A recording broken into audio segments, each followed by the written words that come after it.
বেলায় বলতে পারেন, ভোরের দিকে আমাদের কাছে একটা খবর আসে সোর্স মারফত যে একটা সাদা কালারের গাড়িতে করে একটা গাঁজার একটা কনসাইনমেন্ট আসছে এবং NH-2B আগে বলা হতো, এখন NH 114 বলে।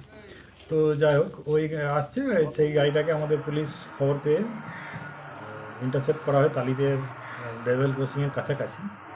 এবার তারপর ওনাকে, যে ড্রাইভার ছিলেন সেই ড্রাইভারকে জিজ্ঞাসাবাদ করা হয়। ড্রাইভার উনি ডিসক্লোজ করেন যে হ্যাঁ, এর মধ্যে গাঁজা আছে, এবং তারপর গাড়ি খুলে দেখা যায় যে কিছু প্লাস্টিকের সেলোটেপ জাতীয় কিছু দিয়ে র্যাপ করা ছিল, তাতে কিছু প্যাকেট ছিল, 11টার মতো প্যাকেট ছিল, বড় ছোট মিলিয়ে তাতে গাঁজার কনসাইনমেন্ট ছিল।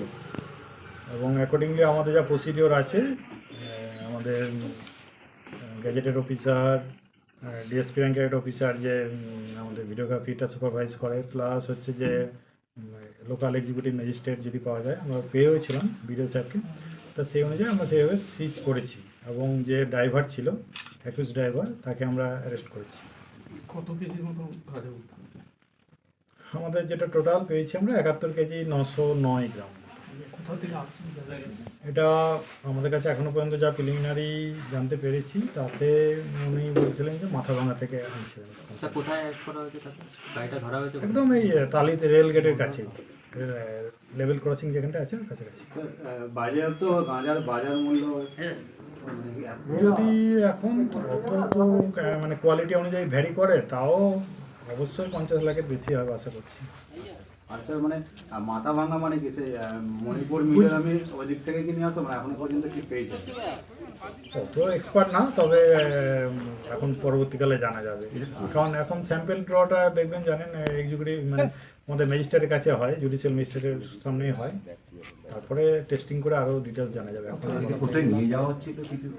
যা আমরা জানতে পেরেছি, এই বর্ধমানেই কোথাও দেওয়ার জন্য, সাপ্লাই করার জন্য নিয়ে নিয়েছিল। আচ্ছা স্যার, ধৃত মানে যাকে ধরেছেন তার নাম কি এবং কোথায় বাড়ি কোথায়?